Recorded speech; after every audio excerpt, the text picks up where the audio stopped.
Olá, gente. Hoje nós vamos falar do sistema circulatório. O mais eficiente mecanismo de transporte conhecido. Ele é o responsável por transportar todas as substâncias dentro do nosso organismo. E nós temos que começar falando da principal estrutura do sistema circulatório, que é o coração. Vamos olhar a situação anatômica do coração, suas partes e posição dentro do nosso organismo. Vamos lá. O nosso coração, ele fica na região central do tórax, atrás do osso denominado de externo, entre os dois pulmões, numa região chamada de mediastino. Vamos observar.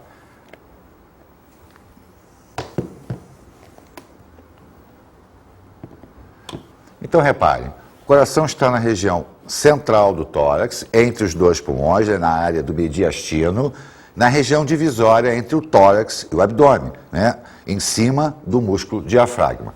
Vamos retirar o coração para que a gente possa observá-lo com mais detalhe. O coração, então, é formado por uma estrutura muscular denominada de miocárdio, formado por 4 câmaras, Ele é simétrico, ele apresenta simetria bilateral, quer dizer, um lado é simétrico ao outro, e se nós retirarmos a região anterior do coração, nós vamos observar que ele apresenta 4 câmaras, 2 superiores, 2 inferiores. As superiores são denominadas de átrios e as inferiores denominadas de ventrículo. Então, o coração humano apresenta 4 cavidades: o átrio direito, o ventrículo direito, o átrio esquerdo, o ventrículo esquerdo. Toda a movimentação sanguínea se dá através dessas câmaras.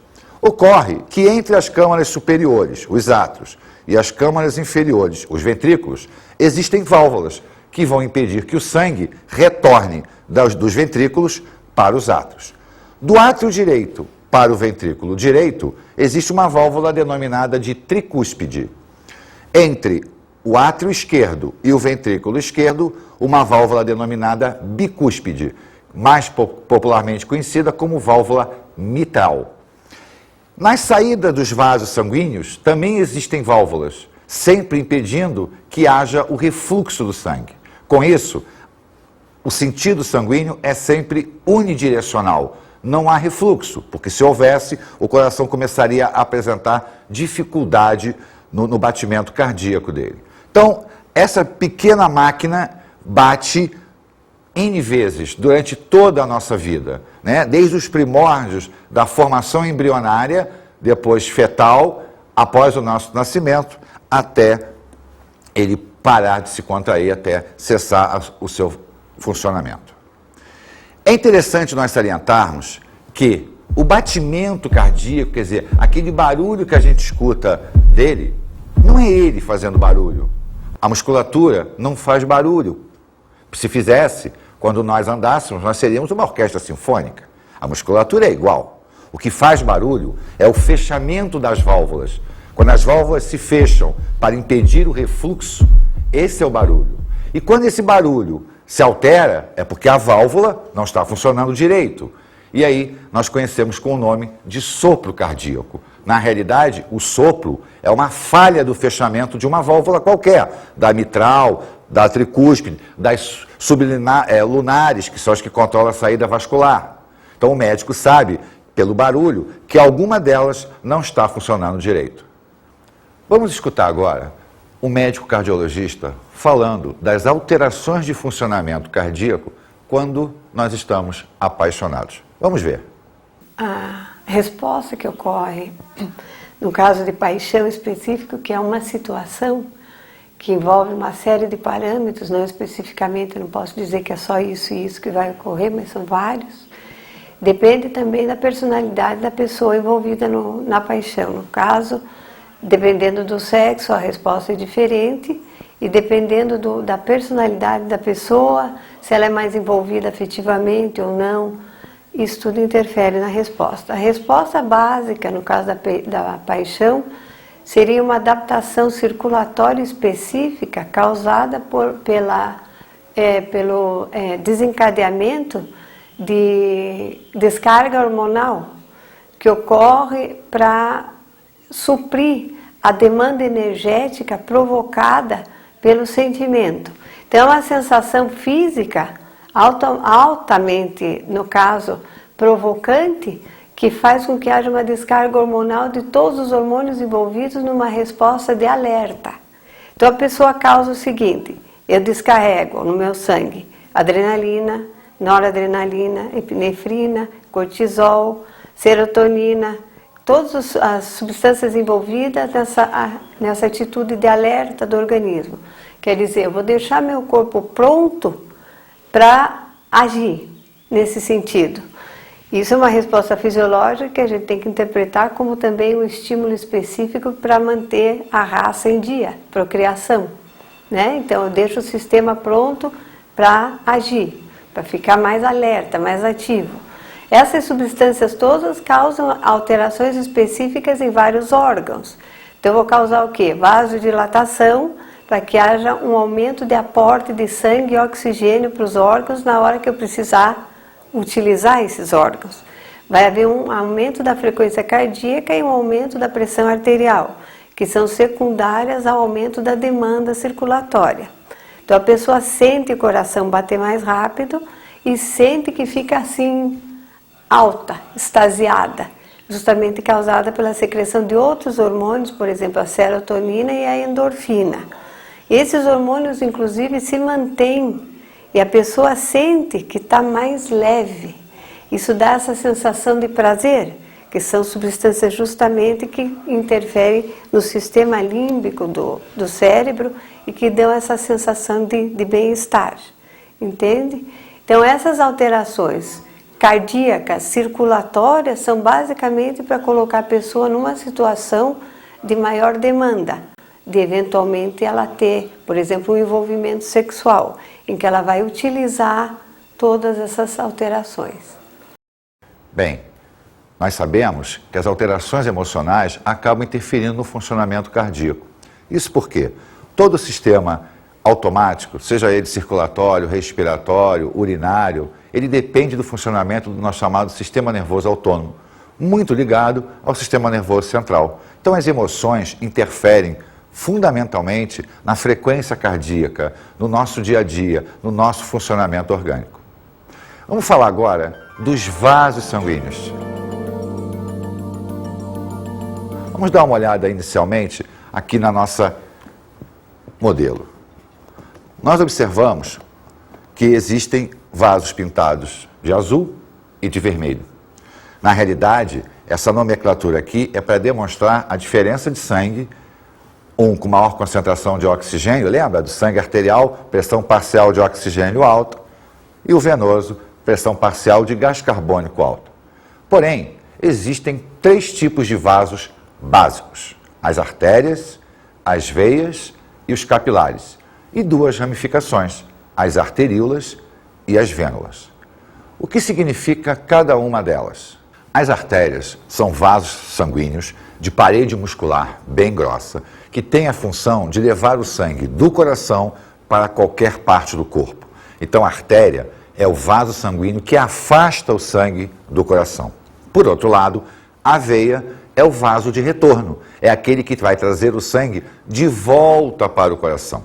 Acontece que na grande maioria dos casos, as veias funcionam em sentido antigravitacional, ou seja, o fluxo sanguíneo delas é contra a força da gravidade.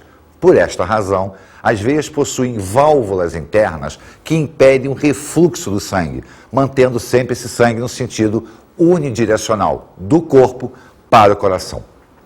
Com o passar do tempo, idade, fatores genéticos, posturas de trabalho, essas válvulas começam a não mais fechar direito, elas permitem o refluxo sanguíneo, provocando um fenômeno que nós conhecemos como varizes. Então as varizes, na realidade, aparecem em decorrência do mau funcionamento das válvulas de refluxo, permitindo o refluxo do sangue, que vai se encontrar com o sangue no sentido normal, provocando a dilatação do vaso sanguíneo. O capilar é o elo de ligação entre o sistema arterial e o sistema venoso. É através do capilar que ocorre a troca entre o sangue, as células e o sangue. A parede do capilar ela é formada por uma única camada de células para permitir que as substâncias atravessem por difusão, por osmose, passem do sangue para o meio, do meio para o sangue. Só que existe uma diferença muito grande de calibre entre artéria, veia e capilar. Por esta razão, nós temos dois vasos que são as ramificações, o elo de ligação entre esses dois sistemas. São as arteríolas, que são as ramificações das artérias, as vênulas, que são as ramificações das veias. Então, se nós observarmos de uma maneira bem ampla o sistema circulatório, o sangue sairia pelas artérias, arteríolas, capilares. Capilares, vênulas, veias, de volta ao coração. Ou seja, o nosso sistema ele é fechado. O sangue circula apenas dentro dos vasos sanguíneos. Nós vamos observar agora os principais vasos sanguíneos ligados diretamente ao coração. Vamos ver. Nós temos aqui em vermelho a maior artéria do nosso corpo, que é a artéria aorta. Ela sai do ventrículo esquerdo, que é esse trecho aqui, faz isso, e a partir dela todo o sangue será distribuído para o corpo. Esse outro grande vaso azul aqui é a veia cava, que recolhe o sangue proveniente do corpo.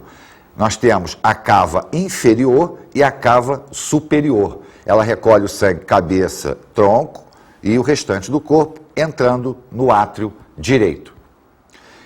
Esse outro vaso azulzinho aqui é a artéria pulmonar. Ela vai levar o sangue do ventrículo direito para os pulmões, para que possa ocorrer a hematose. Feita a hematose, o sangue retorna ao átrio esquerdo através das veias pulmonares. Vamos dar uma olhada em detalhe. Então nós temos aqui a artéria aorta, que vai partir do ventrículo esquerdo para o corpo, a veia cava, que traz do corpo para o átrio direito, a artéria pulmonar, que leva o sangue do ventrículo direito para os pulmões, e as veias pulmonares, que trazem o sangue do pulmão para o coração. Observe que nós sempre aprendemos que a artéria carrega sangue rico em oxigênio e veia carrega sangue rico em gás carbônico. Aqui está a prova de que isso não é verdade. Essa artéria aqui está levando um sangue com alta pressão de CO2 para que ocorra a hematose. E essas veias aqui estão trazendo um sangue com alta pressão de O2 de volta da hematose. Então, na realidade, a nomenclatura de artéria e veia não se dá pelo conteúdo do gás no sangue, e sim pelo sentido do sangue. Quando parte do coração, é uma artéria. Quando retorna para o coração, é uma veia.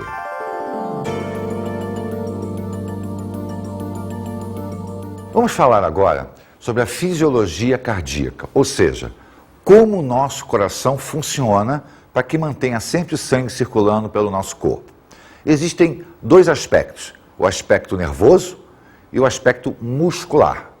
Vamos começar a falar do aspecto nervoso, aquele que vai controlar o nosso coração. Lembrando sempre que o coração é uma estrutura independente do nosso sistema nervoso.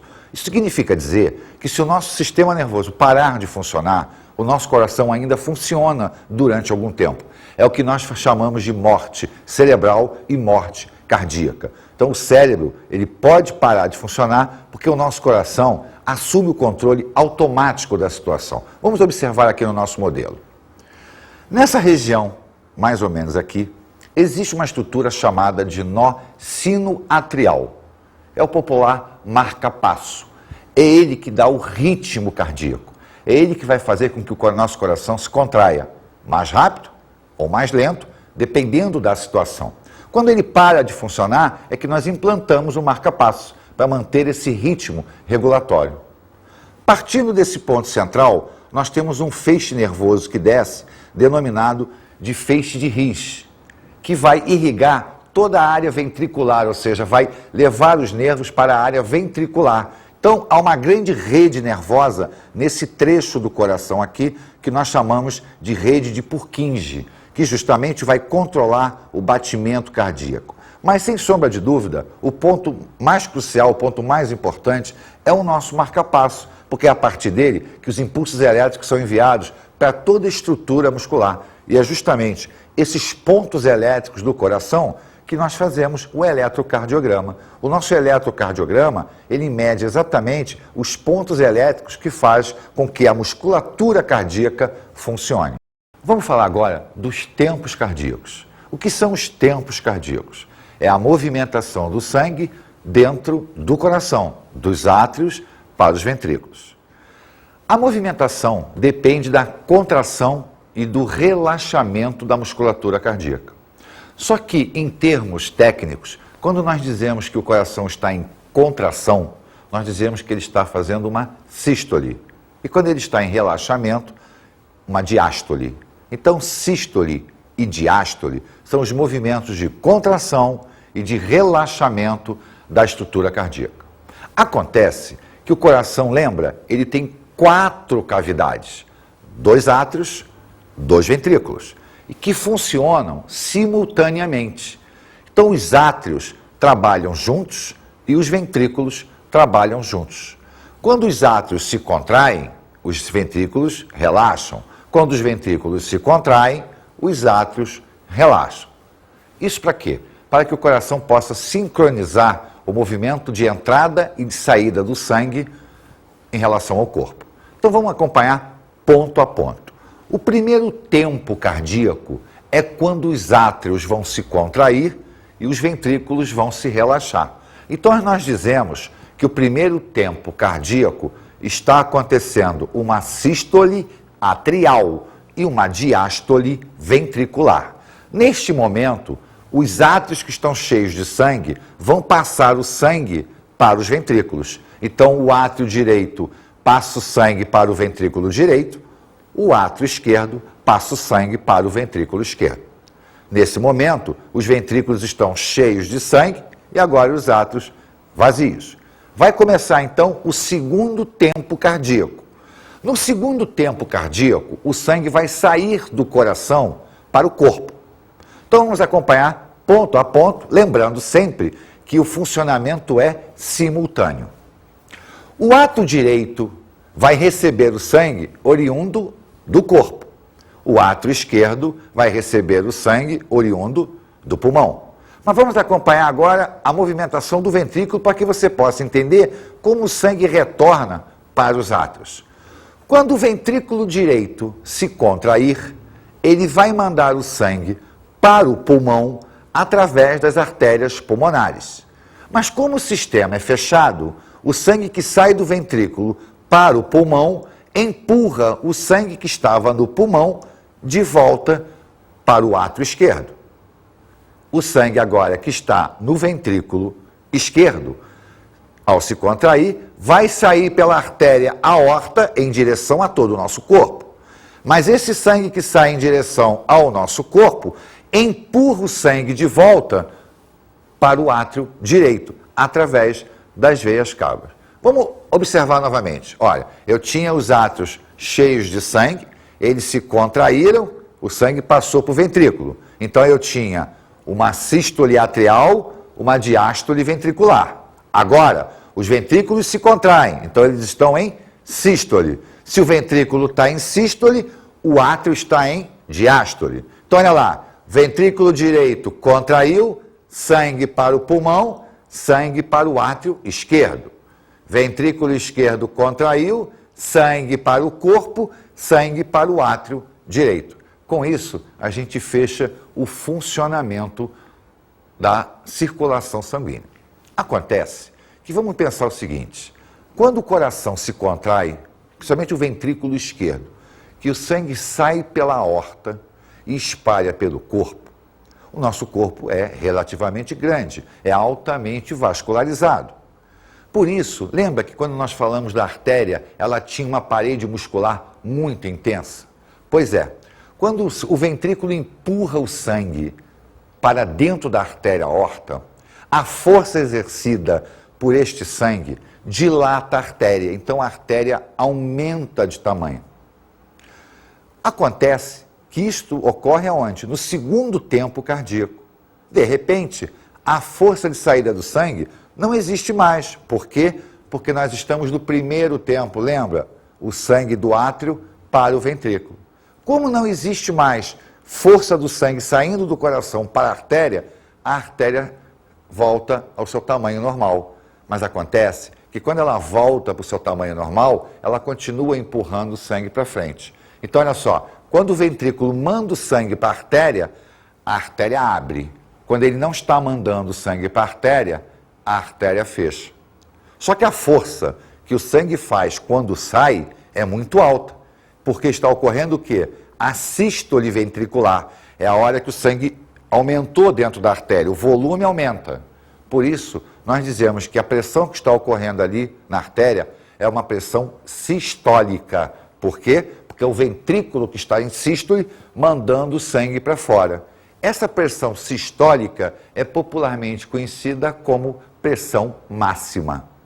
Por outro lado, quando o ventrículo não está mais mandando sangue para a artéria, que a artéria está voltando ao seu tamanho normal, o ventrículo está em diástole. Então nós dizemos que a pressão é diastólica, popularmente conhecida como pressão mínima. Então a pressão máxima e a pressão mínima é justamente a força que o sangue está exercendo na parede do vaso sanguíneo. Isto é importante, porque se houver uma diferença de pressão, uma alteração na pressão, esse funcionamento pode ser prejudicado e automaticamente poderá provocar sequelas no nosso corpo. Frequência cardíaca. A frequência cardíaca, então, é a contagem de quantas sístoles vão ocorrer durante 1 minuto. Então, quando a gente diz assim, o coração está batendo 80 vezes por minuto, na realidade, nós estamos falando apenas da sístole ventricular. Por quê? Porque é aquela que a gente mede, que a gente coloca a mão no pulso, no pescoço, para pegar o batimento da carótida. Então, quando a gente mede a frequência cardíaca, se nós pararmos para pensar, na realidade, o nosso coração já trabalhou o dobro. Por que o dobro? Porque como nós só estamos contando a sístole ventricular, em momento nenhum se pensou na sístole atrial, que é a hora que ele para de bater para a gente. Quando você conta o batimento, que ele bate e para, na realidade ele não parou de bater. O ventrículo é que não está se contraindo, mas o átrio está se contraindo. Se nós observarmos um coração se contraindo, nós vamos ver que ele tem 2 contrações, a sístole atrial, a sístole ventricular. Então ele bate compassadamente. Esse controle do batimento cardíaco, ele é chamado de frequência cardíaca. Bem, mas o coração, lembra, ele manda sangue para o pulmão, para ocorrer hematose, manda sangue para o corpo. Então, para efeito de estudo, a circulação foi dividida em 2 grandes momentos.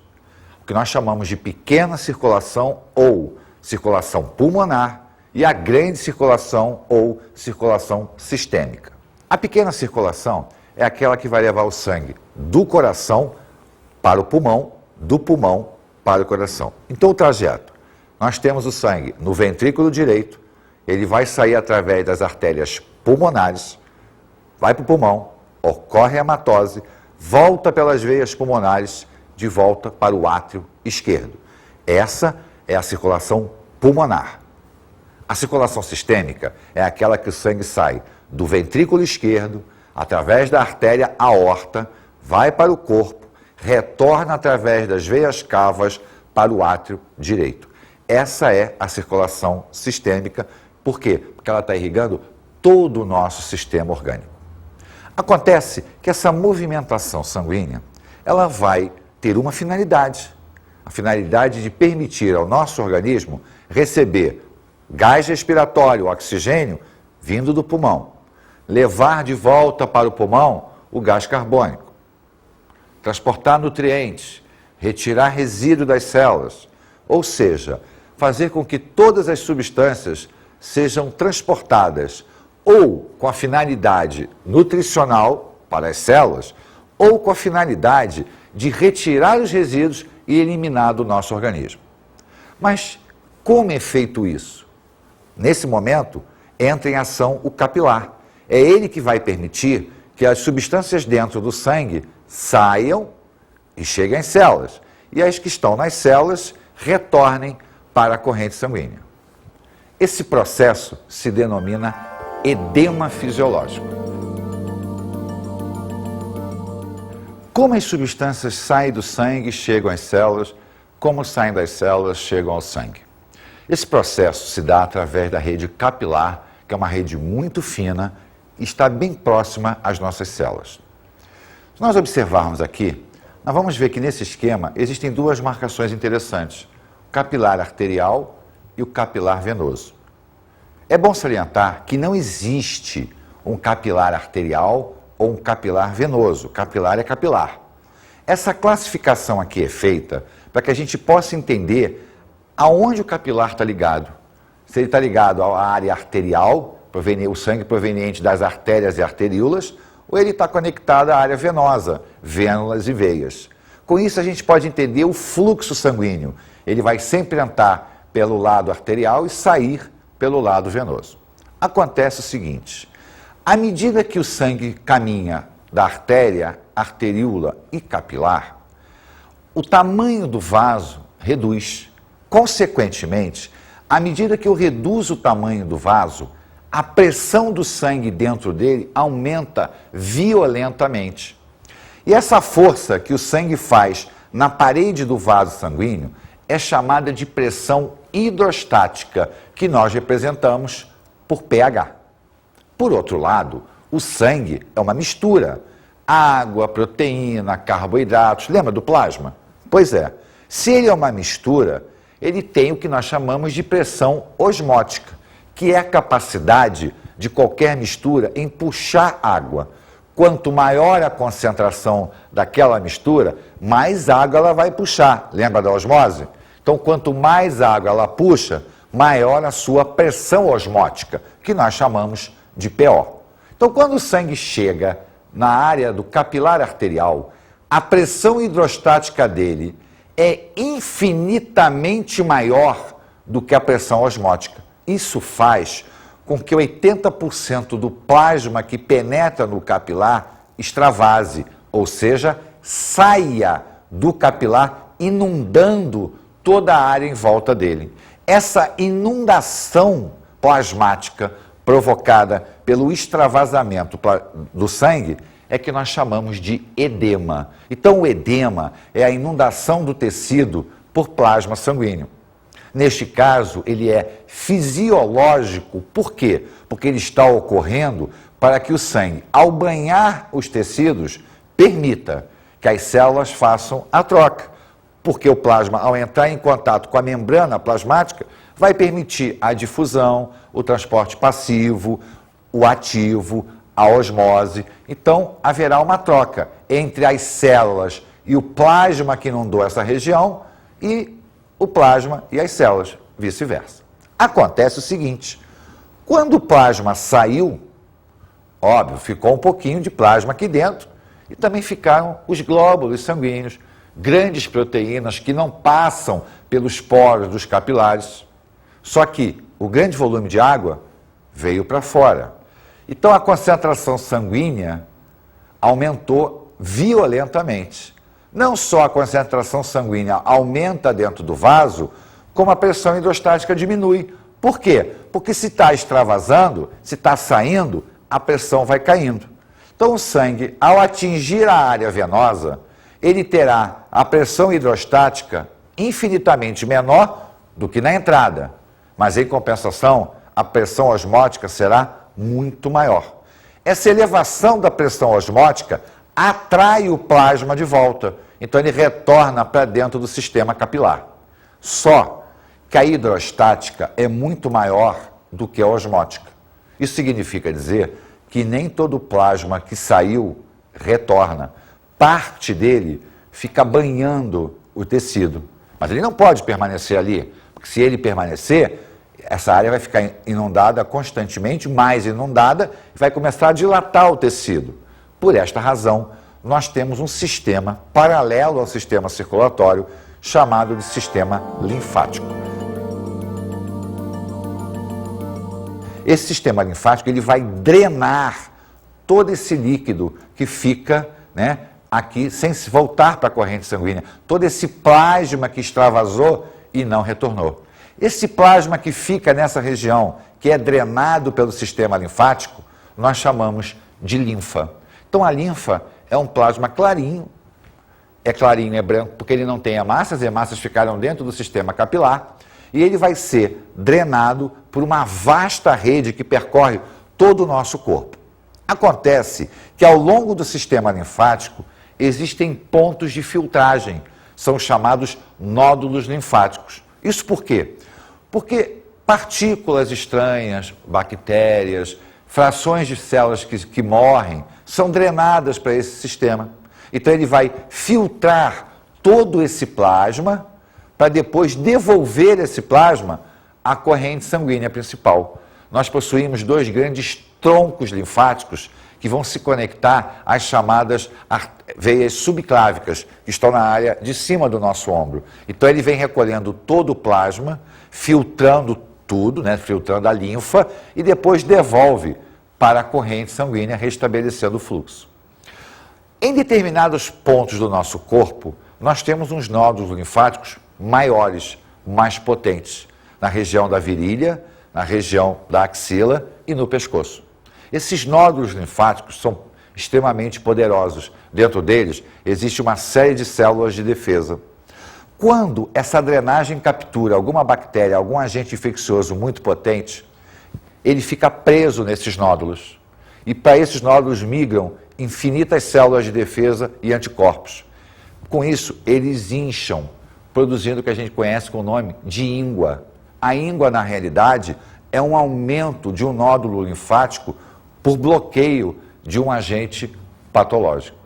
Então, além de permitir que o sangue leve às células os nutrientes e os gases respiratórios, o sistema também limpa os tecidos, retirando resíduos existentes neles, patogênicos ou não, filtrando isso e devolvendo a circulação sanguínea normal. Vamos falar agora nas principais doenças cardiovasculares. A primeira, talvez a mais famosa, é a arteriosclerose. Que é isso que significa? É um inchaço, é a inflamação da artéria por depósito de gordura. Então a gordura penetra no sistema arterial, cria um processo inflamatório e a luz arterial, quer dizer, a passagem do sangue, começa a ficar reduzida.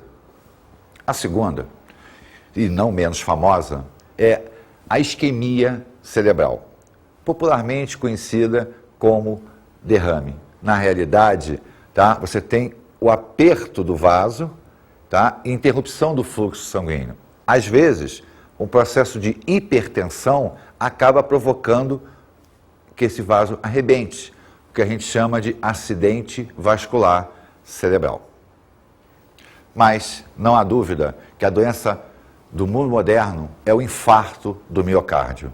O infarto do miocárdio é provocado pela obstrução total ou parcial das artérias coronárias. As coronárias são aquelas artérias que nascem da aorta e vão alimentar o próprio músculo cardíaco. Porém, se nós pararmos para pensar, tudo isso é reflexo da elevação da pressão sanguínea, popularmente conhecida como pressão alta. Na realidade, é uma hipertensão arterial. Lembra da força que o sangue fazia na artéria? Pois é, na hipertensão, essa força se torna constante, o que acaba danificando o sistema capilar. Não o arterial, mas o capilar pode estourar, o que provoca mau funcionamento renal, cerebral e cardíaco. Vamos às nossas dicas de estudo.